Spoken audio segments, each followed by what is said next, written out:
هنعمل مع بعض النهاردة تشيكن سويت اند ساور من المطبخ الصيني. أكلة جميلة جدا جدا جدا، بس بره بتتباع مكلفة جدا وغالية جدا. مع الرغم ان احنا ممكن نجيب كمية صغيرة من الفراخ البانيه ونعملها وتبقى روعة، والبيت كله ياكل وجميلة جدا. هي وطعم الناس اللي هم بيحبوا الحاجة المسكرة مع الحراقة شوية وفيها مزازة شوية. يلا مع بعض نبدأ. هجيب هنا كيلو بانيه، طبعا كل واحد يجيب حسب بيته وحسب عدد اسرته وحسب الكميه اللي هو عايزها. انا غاسله هنا الفراخ البانيه كويس جدا وحاطه عليها ليمونتين وخل، وبعدين حطيت هنا معلقتين من الفلفل الاسمر، وهحط كمان معلقه كبيره من الملح. طبعا التتبيله دي كلها لازم نقلبها ونسيبها مده، تقعد مده في الفراخ عشان تاخد التتبيله طعم كويس جدا وتدي الفراخ نكهه كويسه. هنا معايا صويا صوص، هحط معلقتين كمان عليهم وهقلبهم كويس جدا واسيبهم لما يتبلوا كويس. بعد ما يتبلوا كويس بنبدأ بقى بنضيف عليها حاجات تانية. بنضيف ايه كمان؟ زي ما احنا شايفين كده هنضيف كوباية من الدقيق، كوباية كبيرة من الدقيق. وهنضيف ايه كمان عشان يدي القرمشة ويدي البانيه نفسه قرمشة كويسة جدا لما نقليه؟ كمان معلقتين من النشا، دول بيدونا قرمشة حلوة جدا. وكمان هنضيف عليهم حاجة كمان عشان تدينا كمان تساعد على القرمشة كمان كويس جدا. هنا هنضيف عليهم كمان معلقة كبيرة من البيكنج باودر، وهقلب التتبيله دي كويس جدا وهركنها.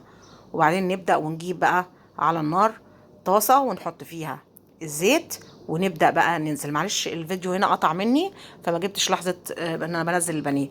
ببدا انزل كل جزء لوحده وبحمره لحد ما يوصل اللون الوردي زي ما احنا شايفين كده. بنبدا بعد ما نخلص نعمل بقى الخضار اللي هو هيتحط والصوص اللي هيتحط مع الخضار. هنا الخضار هجيب طاسه على النار فيها معلقتين زيت، وابدا انزل ببصلتين كبار متقطعين مكعبات كبيره، وبعدين هنضيف عليهم كمان مكعبات شرايح من الجزر تكون بس خفيفه، ما تخليهاش سميكه شويه. وبعدين هنضيف كمان عليهم فلفل الوان، اي بقى نوع فلفل الوان انتوا تحبوه. بسيبهم على النار بديهم بس تشويحه بسيطه كده.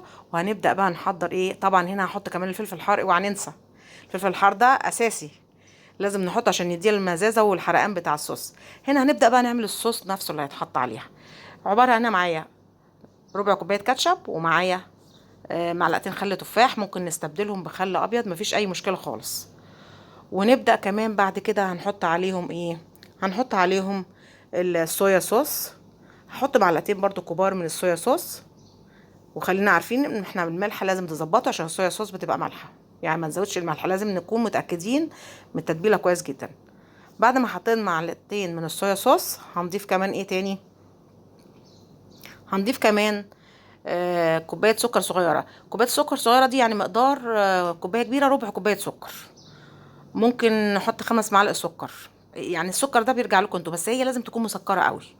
ومعاهم كمان معلقتين من نشا، وبضيف كوبايتين ميه هنا عشان تبقوا عارفين. ضفت كوبايتين ميه بعد الخضار ما قلبته، بياخد تشويحه بسيطه جدا عشان الخضار لازم بيدي طعم قرمشه، ما بيكونش مستوي او بيكون مهري مهري جامد. لا لا، هو بس تقلبتين يا دوبك يدي القرمشه، يعني عايزين الخضار يبقى طازه كده وفريش.